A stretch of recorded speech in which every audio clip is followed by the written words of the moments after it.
Welcome to chemistry classes by doctor Neelam Sharma. आज के इस वीडियो में मैं आपको बताऊंगी नॉन स्टोइकियोमेट्रिक डिफेक्ट के बारे में। नॉन स्टोइकियोमेट्रिक डिफेक्ट्स वो होते हैं जिनमें डिफेक्ट्स के बाद क्रिस्टल की स्टोइकियोमेट्री डिस्ट्रॉय हो जाती है या नष्ट हो जाती है, या दूसरी भाषा में हम ये कह सकते हैं कि इस प्रकार के डिफेक्ट्स के बाद या इस प्रकार के दोष के बाद क्रिस्टल में जो भी कैटायन और एनायन होते हैं उनका रेशियो चेंज हो जाता है, उनका अनुपात परिवर्तित हो जाता है। तो आप समझते हैं हम नॉन स्टोइकियोमेट्रिक डिफेक्ट्स। तो जो नॉन स्टोइकियोमेट्रिक डिफेक्ट्स हैं ये दो प्रकार के होते हैं। नंबर 1 मेटल एक्सिस डिफेक्ट, जिसे हिंदी में कहते हैं धातु अधिकता दोष, और नंबर 2 मेटल डेफिशिएंसी डिफेक्ट, जिसको हिंदी में कहते हैं धातु कमी दोष। तो सबसे पहले हम बात करेंगे यहाँ पर मेटल एक्सिस डिफेक्ट की या धातु अधिकता दोष। तो जो मेटल एक्सिस डिफेक्ट है ये भी हम दो प्रकार से विभाजित कर सकते हैं, यानी कि ये भी दो प्रकार से होता है। Number 1 due to anion vacancy, या हिंदी में कहें तो ऋणायन रिक्ति के कारण, और number 2 due to presence of extra cation, या हिंदी में कहें तो अतिरिक्त धनायन की उपस्थिति के कारण। तो सबसे पहला हम लेते हैं यहाँ पर मेटल एक्सिस डिफेक्ट के अंतर्गत ड्यू टू एनायन वैकेंसी, ऋणायन रिक्ति के कारण जो भी दोष होता है हम वो लेते हैं। तो एनायन वैकेंसी में क्या होता है कि जैसे ये एक आइडियल क्रिस्टल है जिसमें कैटायन और एनायन एक रेगुलर अरेंजमेंट में है, तो इसमें क्या होगा कि कहीं कहीं से बीच में से एनायन अपने लैटिस पॉइंट्स को छोड़कर इस क्रिस्टल से बाहर निकल जाएंगे, क्रिस्टल लैटिस से बाहर निकल जाएंगे। मान लिया हमने यहाँ का निकल गया, एक यहाँ का निकल गया। जब यहाँ से ये निकल जाएंगे तो इनकी जगह पर ये बन जाएंगी वैकेंसीज। लेकिन एनायन निकल जाने के कारण अब इस क्रिस्टल में नेगेटिव चार्ज कम हो गए। तो इस क्रिस्टल की इलेक्ट्रिकल न्यूट्रलिटी या विद्युत उदासीनता बनाए रखने के लिए क्या होगा, इन जगह पर जहां पर एनायन के जो निकल चुके हैं वैकेंसीज बन गई हैं, वहां पर इनकी जगह पर आ जाते हैं इलेक्ट्रॉन्स, और इस तरह से जितना पॉजिटिव चार्ज था उतना ही नेगेटिव चार्ज बना रहेगा और क्रिस्टल की इलेक्ट्रिकल न्यूट्रलिटी या विद्युत उदासीनता भी बनी रहेगी। आपको समझ में आ गया होगा, यानी इस डिफेक्ट में क्या हुआ है, एनायंस अपने लैटिस पॉइंट से छोड़कर क्रिस्टल लैटिस से बाहर निकल जाते हैं और उनके स्थान पर इलेक्ट्रॉन्स आ जाते हैं। यही कहलाता है ऋणायन रिक्ति दोष या एनायन वैकेंसी डिफेक्ट। अब ये जो डिफेक्ट होता है ये कैसे क्रिस्टल्स में होता है, तो हम ये कह सकते हैं कि जिन क्रिस्टल्स में जनरली स्पॉट की डिफेक्ट पाया जाता है उन्हीं क्रिस्टल्स में ये फर्स्ट टाइप का डिफेक्ट ही मिलता है। जैसे एग्जांपल्स हैं इसके NaCl, KCl, NiCl एक्सेट्रा। तो इन सभी क्रिस्टल्स में स्पॉट की डिफेक्ट भी मिलता है और ये डिफेक्ट भी मिलता है। अब जैसे हम इस डिफेक्ट को समझने के लिए एग्जांपल लेते हैं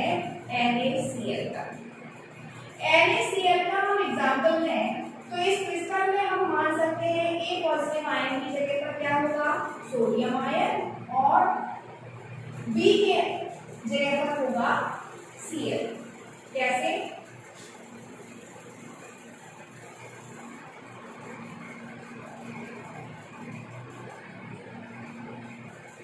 NaCl का हम क्रिस्टल बनाते हैं।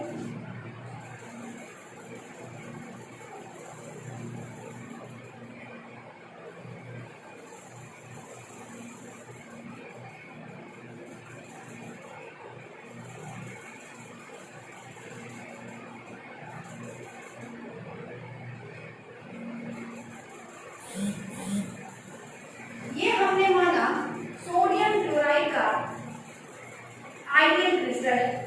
तो यदि इसमें इस टाइप का डिफेक्ट होता है तो कैसे होगा, किस कंडीशन में होगा?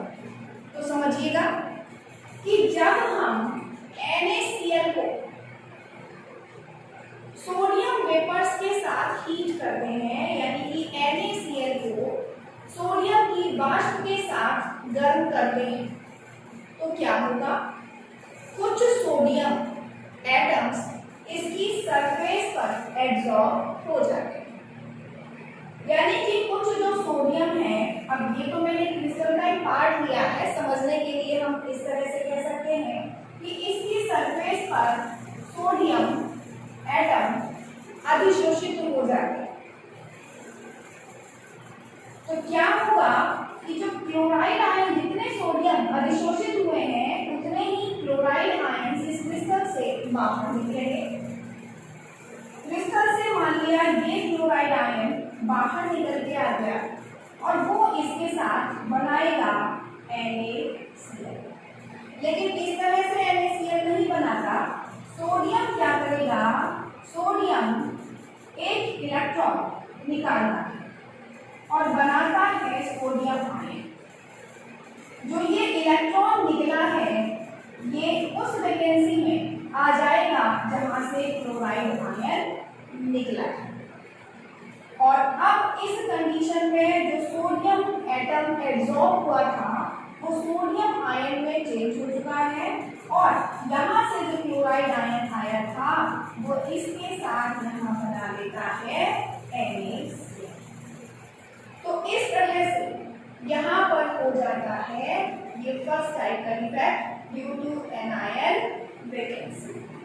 अब आपको समझ में आ गया होगा, क्लियर हो गया होगा कि ये डिफेक्ट किस तरह से होता है और ये इलेक्ट्रॉन्स कहाँ से आते हैं। अब हम सेकेंड टाइप के डिफेक्ट की बात करते हैं, due to presence of extra cation या अतिरिक्त धनायन की उपस्थिति के कारण। जो इस प्रकार के डिफेक्ट हैं इनमें क्या होता है?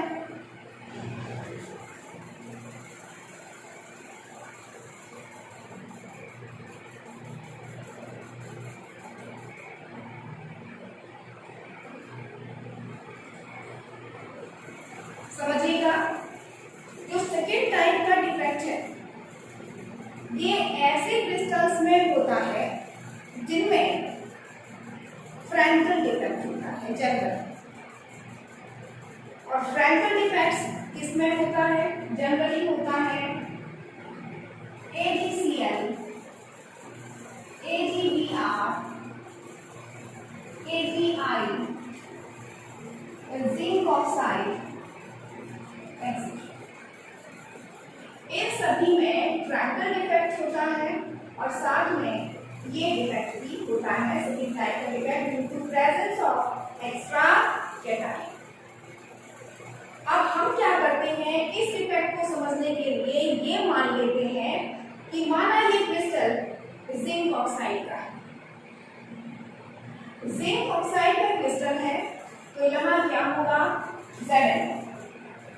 Zn पर 2 पॉजिटिव चार्ज होता है और ऑक्साइड पर 2 negative.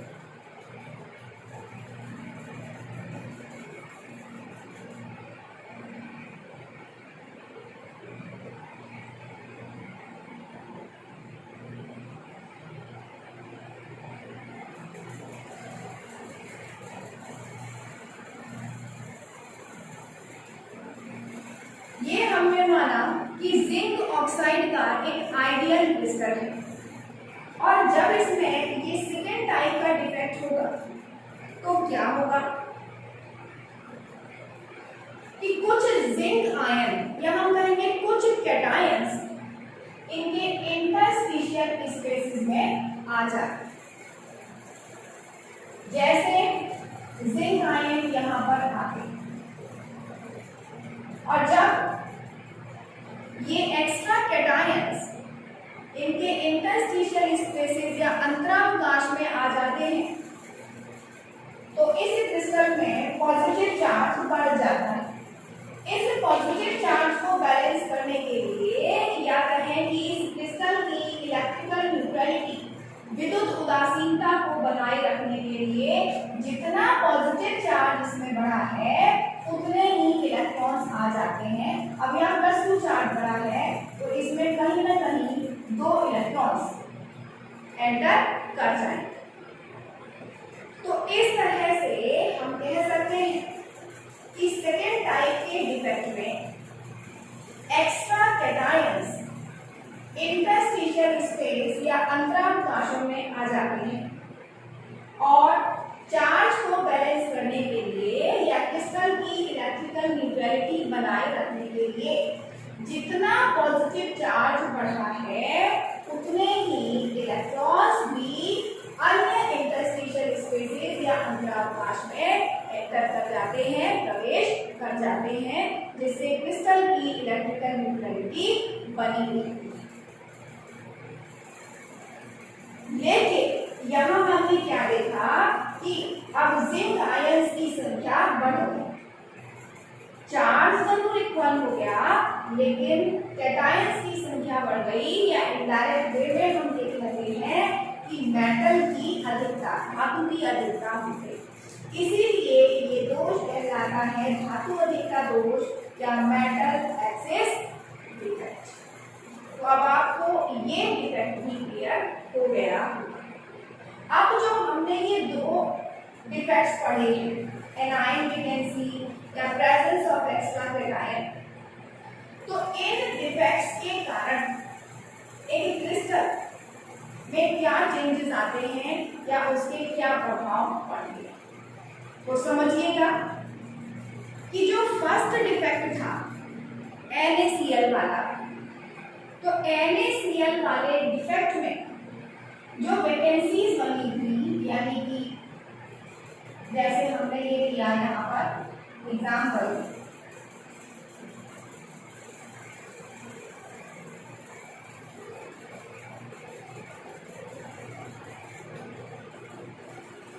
Sodium ion chloride, sodium ion chloride, sodium ion chloride, sodium ion chloride ion and sodium ion. तो जब इसमें फर्स्ट टाइप का डिफेक्ट हुआ था तो उसमें हमने क्या देखा था कि कुछ क्लोराइड आयन्स निकल गए थे और उनकी जगह पर इलेक्ट्रॉन्स आ गए। तो हमने यहाँ क्या देखा कि इस क्रिस्टल में भी इलेक्ट्रॉन्स हैं और इस क्रिस्टल में भी फ्री इलेक्ट्रॉन है। तो फ्री इलेक्ट्रॉन होने के कारण क्या होता है, इन क्रिस्टल्स पावर बढ़ जाती है इलेक्ट्रिसिटी को कंडक्ट करने। सॉलिड स्टेट में किसी भी क्रिस्टल में इलेक्ट्रिसिटी को कंडक्ट करने की पावर नहीं होती, यानी कि विद्युत का चालन करने की क्षमता नहीं होती है। क्यों? क्योंकि जितने भी कैटायंस और एनायंस हैं वो क्रिस्टल में बॉन्डेड रहते हैं और फ्री इलेक्ट्रॉन उसमें नहीं होते। तो हम ये कह सकते हैं कि सॉलिड स्टेट में या क्रिस्टल कैसे होते हैं, ये कुचालक होते हैं या इंसुलेटर होते हैं।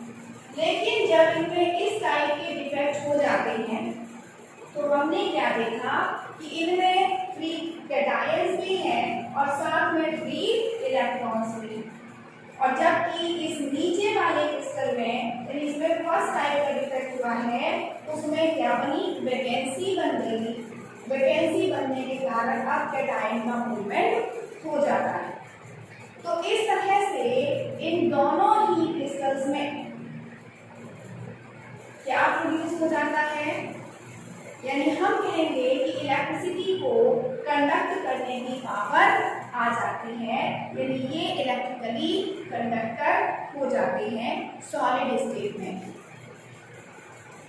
और एक सेकेंड इफेक्ट पड़ता है कि इनमें इलेक्ट्रॉन्स हैं। जैसे इसमें हम देखते हैं कि कैटायन की जगह इलेक्ट्रॉन आ गया। अब जब ये इलेक्ट्रॉन आ जाता है वैकेंसी में, तो ये वैकेंसीज कहलाती हैं एफ सेंटर। एफ मीन्स होता है फार। फार को कहते हैं कलर, या हम कह सकते हैं ये होते हैं कलर सेंटर। कलर सेंटर क्यों कहते हैं, क्योंकि ये सेंटर इन क्रिस्टल्स के कलर के लिए रिस्पॉन्सिबल होते, यानी कि फार सेंटर बन जाने के कारण इन क्रिस्टल्स के कलर चेंज हो जाते हैं। यानी डिफेक्ट से पहले क्रिस्टल का कलर कुछ और होगा, जबकि डिफेक्ट के बाद क्रिस्टल का कलर कुछ और हो जाता है। अब इसका रीजन क्या है, इसका रीजन ये है कि जब हम इन क्रिस्टल्स पर विजिबल रीजन की रेडिएशंस डालते हैं, तो ये इलेक्ट्रॉन्स निश्चित वेवलेंथ की एनर्जी का अवशोषण करते हैं, निश्चित तरंगदैर्घ्य की ऊर्जा का उसमें से अवशोषण कर लेते हैं और एक्साइटेड होकर हायर एनर्जी लेवल या उच्च ऊर्जा स्तर में पहुंच जाते हैं। तो एनर्जी का एब्जॉर्प्शन या ऊर्जा का अवशोषण होने के कारण ही, विजिबल रीजन की एनर्जी का एब्जॉर्प्शन होने के कारण ही अब इन क्रिस्टल्स के कलर चेंज हो जाते हैं।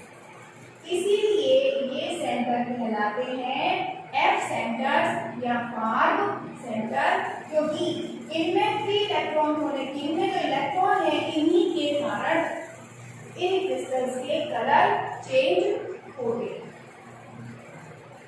तो अब आपको एफ सेंटर भी समझ में आ गए होंगे और इन डिफेक्ट्स के कारण इन क्रिस्टल्स पर क्या प्रभाव पड़ता है ये भी समझ में आ गया होगा। पहला प्रभाव क्या पड़ा कि सॉलिड स्टेट में भी इनमें इलेक्ट्रिसिटी का कंडक्शन होगा। क्यों होगा, क्योंकि इस टाइप के डिफेक्ट में फ्री कैटायंस भी है और फ्री इलेक्ट्रॉन्स भी, जबकि सेकेंड टाइप के डिफेक्ट में वैकेंसी बनी है और इन वैकेंसीज में क्या होगा, कैटायंस एंटर कर सकते हैं और कैटायन एंटर करने के कारण इसमें भी इलेक्ट्रिकल कंडक्टिविटी आ जाती है। तो इस तरह से हमने देखा कि इन दोनों टाइप के डिफेक्ट्स में एक सॉलिड स्टेट में भी इन कंपाउंड्स में इलेक्ट्रिकल कंडक्टिविटी आ जाती है और सेकेंड इनके कलर चेंज हो जाते हैं। तो अब आपको ये डिफेक्ट्स समझ में आ गए होंगे और इस वीडियो में बस इतना ही। नेक्स्ट वीडियो में मैं आपको बताऊंगी मेटल डेफिशिएंसी डिफेक्ट के बारे में। Thank you.